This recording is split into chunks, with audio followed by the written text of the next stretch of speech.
lá, pessoal. Agora vamos falar primeiro. Você já tem bastante informação, gente. Eu e a Mari fizemos 3 horas de live com todo o apoio do Dr. Alex, que não estava ainda no nosso canal. Mas, se Deus quiser, ele vai ser só a primeira de muitas vezes. Bora lá, doutor. Está com você a palavra. Pode explicar para o pessoal. Pontuando uma coisa importante que a doutora falou ali sobre toda uma gama de pessoas trabalhando ali, isso a gente chama de cadeia de custódia, tá? Então, a cadeia de custódia, ela é um conjunto de procedimentos ali que a pessoa garante a integridade e a rastreabilidade da prova, né? Para onde que ela foi? Para onde que ela foi? Da onde que ela foi tirada? Quem assinou isso aqui? Tem um documento que toda a pessoa que se aproximar é muito forte, mas quem encosta no documento para manusear aquele documento tem que assinar. Para quando tá vendo? Frente... Isso é muito importante para o pessoal entender o que tecnicamente, não a ideia do que é uma cadeia de custódia. Gente, preste atenção o que um mestrando em ciências forenses vai explicar para os senhores que não é tão fácil sair mudando de gravidez, sair fazendo coisas nos laudos. Olha o que é a cadeia de custódia, pessoal. Exatamente. E tudo isso, se vocês falarem que nem a gente estava falando ali, né, por exemplo, incriminar alguém, você está comprometendo talvez a todo um órgão, né? Uma gama de pessoas ali, porque um conjunto ali de procedimentos que garante a integridade e a rastreabilidade da prova, ela vai desde a coleta na cena do crime até a análise final da amostra no laboratório. Então, se passou na mão de fulano de tal, tem que assinar, se passou a hora, a data, tudo pontuado, tudo registrado, não é que sai no papel e aparece no envelope. Ela é dividida ali em coleta, armazenamento, transporte, exame, tudo isso é assinado, tudo isso é datado com data, hora, para o juiz conseguir rastrear a integridade dessa amostra. De onde que isso veio? Quem encostou nisso? Quem teve acesso? Quem fez isso? Isso, é que nem a doutora está falando, a gente traz laudo técnico, mas a gente tem que ver, traduzir, não pode estar muito complexo, porque o juiz ele tem que entender essas provas. Eu não posso chegar lá, falar, e o juiz não entender nada que eu falei, né? Então, enfim, é basicamente isso. A gente tem que entender um pouco de cadeia de custódia para entender ali o caso Vitória, saber como as amostras foram parar. Aqui, já aplicando a teoria no caso dela, eu trouxe um pedacinho do inquérito, tá? Do IML dela, onde a gente já começa a falar minimamente sobre entomologia forense, tá? E olha, gente, para vocês, que nem eu falei para vocês, às vezes ela aparece no caso, mas isso é difícil até o perito que está ali, no caso, ele decifrar aquilo, porque às vezes o cara, ele é perito, mas não significa que ele é especialista em todas as áreas. Às vezes ele precisa de um perito que tem uma expertise, sei lá, em entomologia forense para ele poder decifrar o que está acontecendo ali. Ou seja, de ajuda de outro perito, né? Basicamente isso. No caso complementando, complementando o outro. Exatamente. Aqui no caso dela, eu já trouxe um pedaço do inquérito, do laudo, agora a gente já está entrando no caso dela. Do próprio inquérito. Isso aqui já é do próprio inquérito da Vitória. Eu sei que foi chato um pouquinho falar sobre isso, porque é uma gama de informações, mas é só para vocês entenderem, tá? Sim, a gente precisa apresentar. O público não tem como saber se a gente não apresentar. Aí, aqui eu trouxe um pedacinho do laudo de Emiliano, que se eu não me engano, cara, eu, doutora, demais pessoas, a gente leu aquilo ali toda hora. Às vezes, toda hora eu volto para ler aquilo ali, porque às vezes o que eu não vi de primeira, eu vejo de segunda. Se eu não vi de segunda, eu vejo de terceira, tá? E só para trazer para vocês aqui que até de cor eu sei. Se eu não me engano, essa frase que eu sublinhei aqui em texto amarelo aqui, da onde eu tirei do inquérito da minha, se eu não me engano, ele aparece 2 vezes no inquérito. Apenas 2 vezes. Mínimo de 24 a 48 horas de exposição à fauna cadavérica. Exatamente. Essa única frase, doutor, aparece lá. Mas aí, será que eles deram tanta importância para isso? Eu vou começar a destrinchar essa frase aqui para vocês. Então, bora lá. E vocês vão começar a entender o quanto que essa frase aqui ela pode trazer de informação para uma investigação e talvez, não sei, não deram tanta importância para ela, mas que ela pode falar e ajudar o caso de um jeito que vocês nem imaginem, tá? Então eu botei aqui, né, 24 a 48 horas de exposição à fauna cadavérica. Mas e aí, o que é fauna cadavérica, né? Fauna cadavérica, gente, nada mais é do que a presença daqueles insetos, de tudo ali, vamos dizer, natureza, né, micro-organismos, né, bactérias e fungos, insetos, né, que nem a gente falou aí, moscas, besouros, formigas, tem outras também que a gente chama de animais carnívoros, que podem estar ali, dependendo da região, e ali se alimentar do cadáver. Isso é fauna cadavérica. Então, quando ele vira para mim e fala assim, no caso da Vitória, ó, o cadáver, ele tá de 5 a 7 dias, né, de morto, ali da pessoa morta, com um mínimo de 24 a 48 horas de exposição de fauna cadavérica. Ele tá falando para mim, aqui nessa frase, que a pessoa, mesmo depois de morta, ela não foi jogada de imediata na mata. Ela não foi jogada de imediata na mata ali. Ou seja, ela não. Jogada não. Foi desovada ali na região de mata. Então, isso aqui é importante. Por quê? Porque isso aqui, gente, começa a trazer informações que a gente pode derrubar, cair por terra, até alguns depoimentos de alguns suspeitos, por exemplo, e falar, não, eu matei ela e desovei, já fui desovar na região de mata. De acordo com isso aqui, se um suspeito me falasse isso, eu ia falar, mentira. A fauna cadavérica só tem de 24 a 48 horas, e o tempo de morte do cadáver está entre 5 a 7 dias. Como é que esse tempo não bate? Entende, gente? E como é que eles chegam também nesse período, né, doutor? Exatamente. No próximo slide eu vou falar sobre isso. E a gente... Pode passar para frente? Pode passar. Aqui é basicamente assim que eles chegam naquele tempo de 24 a 48 horas. Como, gente? É o ciclo das larvas no cadáver, tá? Então, quando a gente tem um cadáver ali da Vitória, na região de mata, exposto à fauna cadavérica, lógico, né? Consequentemente, ele vai estar exposto ao quê? Que eu acabei de falar, aos insetos. Aos insetos. Então, assim que você expõe o corpo de Vitória na região de mata, você expõe a fauna cadavérica, insetos e demais coisas ali. Aqui a gente vai focar, na entomologia, a gente vai focar especificamente nas moscas, tá?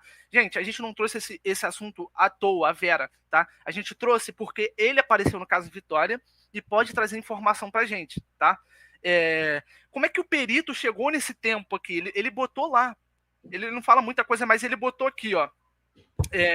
Ali eu botei outro pedacinho ali no canto direito, superior direito, que ali fala assim, ó, ele já tá falando especificamente sobre os insetos no corpo dela. Aquilo ali foi tirado do inquérito dela. Ó, ali ele chega a falar já, ó, putrefação contendo larvas de aproximadamente 0,3 centímetros. Isso traz muita informação pra gente, porque significa que o perito pegou as larvas ali do cadáver dela, levou para o laboratório para fazer análise. E de acordo com o desenvolvimento das larvas, das moscas ali, ele conseguiu estimar um tempo em que o cadáver foi posto ali, tá? Então, olha, vai montando na cabecinha de vocês mais ou menos como é que essa situação acontece, né? Ali a gente tem ali a mosca botando os ovos. Eu não vou me aprofundar muito aqui, é só para vocês entenderem. Quando você bota o cadáver da Vitória ali, o cheiro putrefeito ali do cadáver, né, da decomposição, ele atrai as moscas. E eu botei aqui que as moscas, elas são chamadas de pioneiras, tá? Elas são as primeiras a chegar no cadáver, por causa do odor. Então você já vê, né? Elas são os insetos da primeira a chegar, por quê? Elas voam, então elas têm mais facilidade de acesso, né? Assim que elas sentem um odor, elas já vão em direção ao cadáver de Vitória, tá? No caso dela, eu vou ter que falar um pouco sobre essa decomposição dela, sobre como fomos encontrados. A Mari, já vi a Mari no canal da senhora falando um pouco sobre isso. Sim. Ela falou isso de extrema importância, gente. Por quê? Quando o cadáver começa a entrar em decomposição, começa a emitir odor, aí atrai as moscas, tá? Só que as moscas, elas têm lugares específicos que elas têm, vamos dizer, preferências, né? Eu botei aqui, no próximo slide, aqui eu só botei que as moscas, elas são divididas em 3 instar, tá, gente? Assim que ela deposita o ovo, ela começa a se desenvolver ali no seu ciclo das larvas, elas começam a passar de um estar para o outro, né? Então eu botei ele rapidamente, ó. No primeiro estar, é o primeiro quando ela sai do ovo para uma larva pequenininha que ela acabou de recém-eclodida, ela acabou de sair do ovo. Então, ó, ele ali, geralmente isso acontece entre 24 e 48 horas. E foi assim que o perito chegou na situação da Vitória. Ele começou a limitar o tempo. Né? Exatamente. Pelo aspecto que as larvas estavam. Ele coletou as larvas do corpo da Vitória fez análise no laboratório e chegou-se a 0,3 centímetros do tamanho das larvas, e com isso ele constatou que para as moscas chegarem no cadáver e elas estarem recém-eclodidas, recém-saída dos ovinhos, elas precisariam aí de 24 a 48 horas. Se esse tempo estava recente, significa que as moscas tinham acabado de colocar os ovos nela. Certo. Então, o que isso traz de informação para a gente? Significa que o cadáver está ali na região de mata há pouco tempo. Olha que informação importante para, sei lá, numa investigação ali, para a polícia construir uma cronologia dos fatos e eliminar suspeitos, ou colocar suspeitos na cena. Né? E também tem outra coisa, né, doutor? Não é só o tempo que ele está ali, mas o tempo de morte também. Isso influencia também? Exatamente. Exatamente. É o que eu vou falar agora. O perito, lá na outra pedacinho do inquérito que eu botei ali, o outro perito, ele falava que o perito chegou mais ou menos entre 5 a 7 dias de morte. Gente, se a gente parar para pensar, por que o perito não dá o dia específico? Gente, assim também não dá, né? É praticamente impossível. Aquilo ali é um cadáver que está entrando em decomposição, e imagina comigo, todos os fenômenos, todas as condições climáticas ao redor do cadáver na qual ele está exposto, influenciam ali no desenvolvimento do cadáver. Por exemplo, se o cadáver vai ter uma decomposição acelerada, se o cadáver vai ter uma decomposição retardada, que eu falo atrasada, né? E isso tudo muda toda a situação ali, né? Então, ali, para as moscas terem colocado os ovos e estarem recém-eclodidas, saindo dos ovos recentemente, significa que o corpo acabou de ser jogado ali, ou foi pelo menos jogado ali recentemente. E isso bate com o que o perito falou. Por quê? Porque 24, 48 horas é o tempo que o cadáver foi exposto ali. Para as moscas se desenvolverem, ele tinha que estar pelo menos 24, 48 horas ali. Entendeu? Certo. Isso é de extrema importância, até, como eu falei, para o perito construir ali. Agora eu vou dar um exemplo. Se ele pega a larva no corpo da Vitória, encontra ali... essas larvas na qual foi encontrada na Vitória, só para constar aqui, eram do primeiro estágio ali embaixo, ali no texto, eu dividi em 3 estágios, né, que é o período de desenvolvimento avançado das larvas. O primeiro é o recém, que foi encontrado na Vitória. Tá? Já o segundo é 48 a 72 horas, ou seja, as larvas já estariam maiores, mais desenvolvidas, tá? Então a gente, talvez, se tivesse aí no segundo, terceiro estágio, se ele tivesse acabado de matar ali ela e ter desovado ela na região de mata, talvez as larvas, quando ele fosse analisar, estivessem mais desenvolvidas. Entende? Doutor, pode falar. Para os insetos, não importa se ela já estava recém-falecida ou se ela estava falecida há 2, 3 dias. O comportamento das moscas vai ser igual? Então, isso tudo depende. Eu vou trazer um negócio aqui que é tão polêmico e talvez possa até implicar na entomologia, tá? Se quiser, pode passar. Pode passar aqui. Pode passar. Vou passando, pode explicar. Gente, olha que demais. Doutor, de novo, muito obrigada pelo seu conhecimento, pelo seu tempo. Eu que agradeço. Para trazer algo tão rico para a gente. Obrigada mesmo. Agora a conclusão aqui, ali daquela análise, né, gente? Se o perito tivesse pego o corpo dela, pensa com a gente, se tivesse pego o corpo dela, e ela, por exemplo, ela tinha acabado de morrer, desovaram ela na região de mata, pegou o corpo dela ali na região de mata, coletou as larvas, e as larvas estivessem mais desenvolvidas no cadáver, aí sim ele abateu o martelo e falar, esse cadáver aqui ele foi desovado assim que terminaram de matar ela, mas não. As larvas estavam muito recentes, ou seja, expuseram ela à região de mata, depois de morta, em tão pouco tempo. Em tão pouco tempo. Então, o que eu estou trazendo aqui para vocês, né? Significa que, e o perito estimou ela como de 5 a 7 dias de morta, né? E a fauna cadavérica 24, 48, olha a divergência de dia, né? Essa divergência de dia, a gente tem que compreender o que aconteceu nesse meio tempo. Tá? Onde que estava o cadáver de Vitória? Porque assim que ela morreu, ela não foi para a região de mata. Tá me entendendo agora? Olha a importância disso. Os suspeitos seguraram o cadáver dela. Aqui a gente não consegue saber como, né? Eu trouxe até um exemplo aqui para vocês aqui, que é esse slide agora, exemplos de locais fechados. O que pode para a gente trazer, para a entomologia, que pode trazer de limitação, que implicaria no caso da Vitória.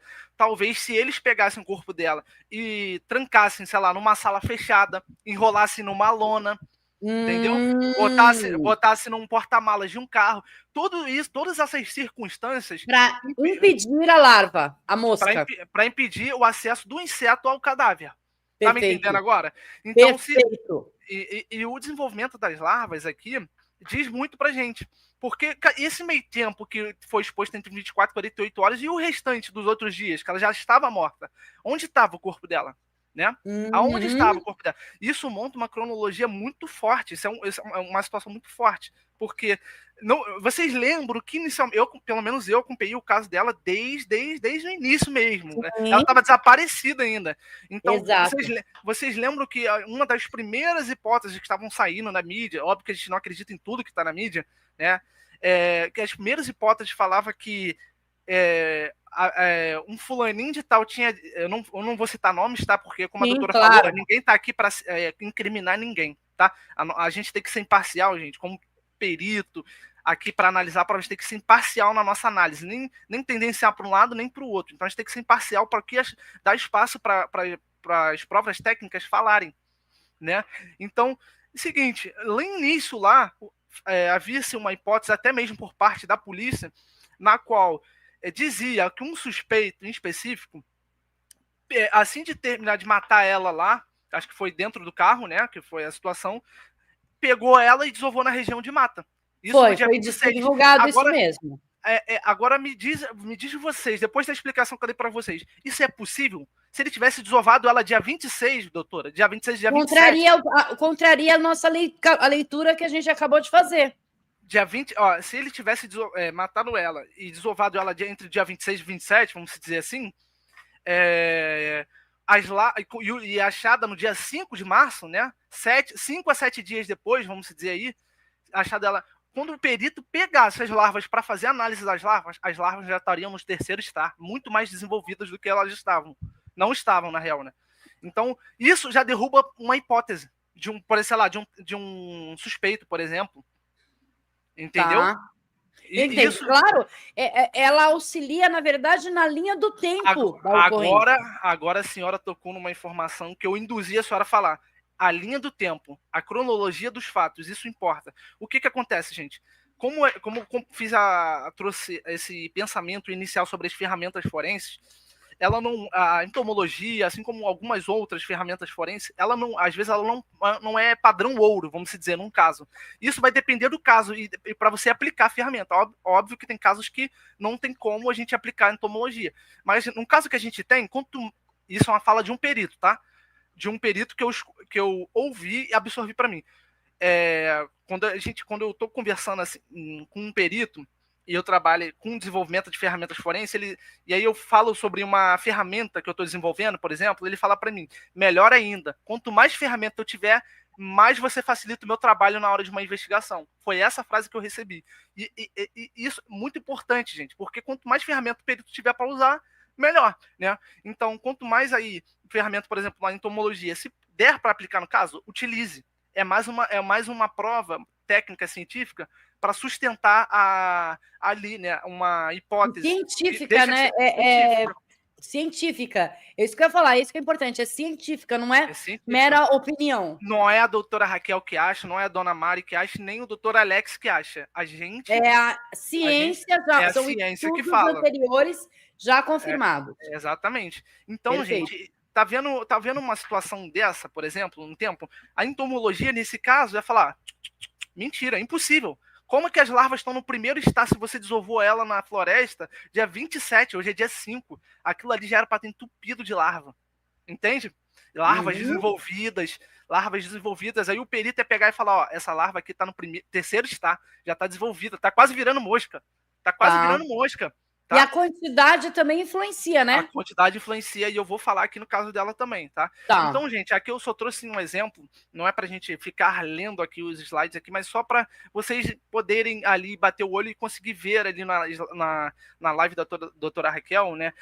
Quais são exemplos que isso pode acontecer? Não tem como a gente saber aonde estava, mas que ela estava num local fechado, onde eles inibiram o acesso dos insetos, ela estava. Porque essa divergência de tempo, desenvolvimento das larvas e o tempo que ela está morta estão divergindo muito. Um é 2 a 3 dias, o outro é 7 dias morta, gente. 6, 7 dias. Entendeu? Aonde que ela teve nesse meio tempo, esses 4 dias? Aonde ela esteve? Ela certo, é uma pergunta que precisa ser feita por causa das informações que o local, que a fauna toda ali nos trouxe. Agora falo para a senhora, ali, numa cronologia dos fatos, a polícia poderia sim investigar, né?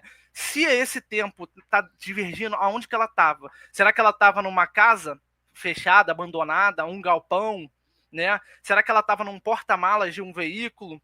Será que ela estava enrolada? Será que ela estava enrolada num saco plástico, num tapete, algo que inibisse o crescimento dos insetos? Tá vendo? Isso é uma.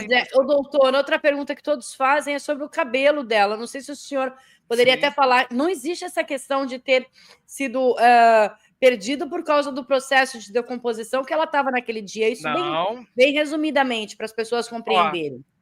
Só explicando resumidamente para vocês.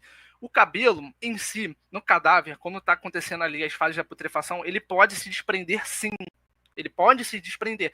Porém, só que eu vou trazer uma informação para vocês talvez guardem para ir para os demais casos.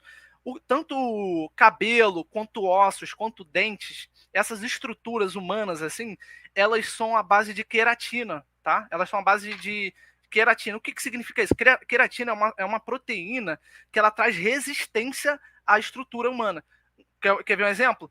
Num cadáver, numa decomposição, a última estrutura a assumir vai ser os cabelos, vai ser o dente, vai ser os ossos, demoram anos para assumir. Então o cabelo dela estaria ali depois de anos. Você ia voltar e ia estar lá. Entende? Entendi. Tá, então é só para confirmar, tá vendo, pessoal? Então, realmente, a gente pode falar que tem ausência, porque não foi pela decomposição que eles desapareceram, entre aspas. Isso aí teria que ser feito uma análise do perito lá. Será que foi raspado? Pela forma que está ali, ele ia conseguir talvez chegar a uma conclusão. Foi raspado ou caiu? Perfeito. Agora eu vou dar um exemplo para vocês. De acordo com o estado avançado de putrefação, tem como a gente saber. Eu vou abordar rapidamente isso aqui, só para dizer para vocês. A Vitória, gente, ela estava num estado de putrefação entre a segunda fase e a terceira fase. A Mari comentou isso aqui, falou, gostei muito dessa fala dela, tá? Porque isso traz bastante informação. E eu vou fazer uma comparabilidade ali, mais para frente, entre o caso Vitória e a Dona Edna, talvez vocês possam entender que isso não é não tão simples quanto vocês parecem. Mas ali a Vitória estava na terceira fase, em regiões específicas do corpo. Rosto, aquela situação que vocês veem do rosto, não é porque Vitória foi desconfigurada, gente. Ela não foi desconfigurada, tá? Aquilo ali, os fenômenos cadavéricos que acontecem, a putrefação, ela é muito, como posso dizer, ela é muito agressiva. Ela é agressiva porque aquilo ali a gente chamado de fenômenos transformativos, deformativos, porque eles deformam o cadáver de uma forma agressiva. Que você olha, agressiva, né? Protusão dos olhos, da língua. Exatamente, protusão dos olhos, da língua. Aquele estado ali, a região da face dela, estava na terceira fase, que a gente chama de colicoativa. Essa fase colicoativa, ela liquefaz o tecido, que no sentido torna o tecido pastoso, começa como se fosse, para vocês fazerem uma analogia, começa a derreter o tecido, você encosta, ele consegue fazer uma pasta. Por isso que você já não percebe um pouco a presença das orelhas, você não percebe o nariz, porque as estruturas se desfazem, entende? Então, isso... Pode falar, Dudu. Não, certo, eu não entendi, eu entendi. Essa fase, só para vocês entenderem, no caso Vitória, essa fase em específico na Vitória, colicoativo, a terceira fase, não só na Vitória, mas em qualquer outro caso, a presença das larvas nessa fase colicoativa é uma característica específica dessa fase. Então, quando o perito olha a presença de larvas em determinadas regiões, e ele já sabe que aquele cadáver pelo menos já está no estado na terceira fase. E o local influencia, doutor, para que essa fase se apresente? Muita coisa. Ó, primeiro de tudo, gente, é um local que a gente viu, eu vi, doutora Raquel viu, Mari viu, uma região de mata que tem exposição assim à natureza. sabe? Ela está exposta a tudo, a tanto os insetos que a gente comentou aqui, quanto as condições climáticas. Temperatura, umidade, tudo isso, né, pode influenciar na decomposição do cadáver. Vou falar brevemente aqui, porque o que é decomposição, gente? Acontece por parte do corpo, naturalmente, mas também acontece por parte da que a gente chama de biótica, né? Parte biótica. Biótica é por conta de seres vivos. Que seres vivos? Micro-organismos. Bactérias e fungos estão presentes ali no cadáver, fazendo a decomposição do cadáver. Então, por exemplo, a temperatura e a umidade pode influenciar no crescimento mais rápido ou um crescimento retardado, um crescimento atrasado nessas bactérias, por exemplo. Se a umidade e a temperatura estiver ideal, vai ficar propício para aquela bactéria ali fazer a decomposição mais rápida, ou seja, o corpo ele vai ficar num estado avançado de putrefação mais rápido. Eu vou fazer uma comparação lá na frente que vai. Essa situação que a doutora Raquel falou é importante, por quê? Em que local ela esteve, né? Porque no caso da Vitória, se vocês perceberem comigo, a região do pescoço, a região da face, onde a gente viu onde teve as regiões das lesões fatais, vamos dizer assim, ali a gente teve uma exposição de sangue, né? Com certeza, pô. Com certeza, isso é sem dúvidas. Você fez uma lesão, espera-se ver sangue. Que tenha, ali, né, a presença. Gente, a região do pescoço do ser humano é uma região sensível, uma região que tem a presença de grandes vasos, de grande importância. Independente se, por exemplo, a hemorragia foi interna ou externa, aquilo ali vai produzir uma quantidade de sangue considerável, tá? Considerável. Então, vamos amarrar as pontas agora. Por que o rosto da Vitória ficou mais avançado na região do rosto, ali, e não do resto do corpo? As lesões ali em específico podem ser esse fator também, doutora. Essas lesões ali, por exemplo, a presença de sangue na região da cabeça, da face ali, pode acelerar a decomposição. Vocês sabiam disso? Entendi. Essas lesões, então, podem acelerar a decomposição. Então, o rosto dela ficou, vamos botar que nem vocês chamam na mídia, deformado por causa dessa aceleração da decomposição na região do rosto, na região das mãos. Então, isso tudo, gente, é só para frisar o que a doutora Raquel falou. O ambiente importa e importa demais. Em que condição o cadáver estava? Que nem a gente falou que estava num local fechado, estava num lugar aberto, tá numa região que nem a gente viu, para quem assistiu ao último, como é que fala? Audiência lá do delegado, falando sobre o local específico, aquilo ali é uma coisa de grande importância, porque se a gente considerar os ambientes que ele botou ali como região pantanoso, né, não foi assim, se eu não me engano, foi essas palavras que ele usou, região não foi mangue não, foi qual a região que ele utilizou, doutora? Não foi... de punk, brejo, isso aí, perfeito, foi essa... então, vamos lá. A gente, inclusive, pessoal, a gente tem um vídeo do local exato onde o corpo de Dona Edna foi localizado e a gente vai apresentar aqui com a análise do doutor Alex para mostrar para nós o que isso importa e como é surpreendente a semelhança entre os locais para a Vitória e para Dona Edna. Isso que ele trouxe de informação talvez possa ou consolidar uma prova ou até mesmo cair por terra uma prova. Porque se ele fala para mim que o cadáver foi encontrado em uma região de brejo, isso pode mudar todas as condições da decomposição de um cadáver. Vocês sabiam disso? Acabei de falar que umidade e temperatura influenciam na decomposição do cadáver. Decompor mais rápido, menos rápido. Então, todos esses fatores, na minha concepção, um perito ele tem que estar atento, né? Qual é a temperatura daqui, né? Qual a umidade daqui? E o policial também tem que estar atento ao perito, né? Tem. Todo mundo trabalhando em conjunto. É isso que eu ia falar, doutor. Para o policial, não é uma escolha. Todo esse trabalho que é feito, a produção de estudo e de preenchimento dos laudos, é justamente meio que para... Não é que force, é claro, mas para que indique um caminho cientificamente plausível. Exatamente. Todo mundo tem que trabalhar em conjunto. Por exemplo, um policial está ali na região, no local, toda a informação pode ser crucial. Ele anotar ali, tirar uma foto, isso pode pode trazer uma riqueza de informação depois, tamanha, assim, sem medir tamanha importância daquilo, porque será que, por exemplo, que nem o delegado falou, será que ela estava na região de brejo? O cadáver, eu sei que o cadáver em regiões de brejo ou em regiões de pantanoso, vamos dizer assim, aquele lamaçal, aquela lama mesmo de Pantanal, o cadáver naquelas condições ele pode se comportar de forma diferente. Então até mesmo no que ele fala ele pode se comprometer, né? Ou comprometer uma investigação, né?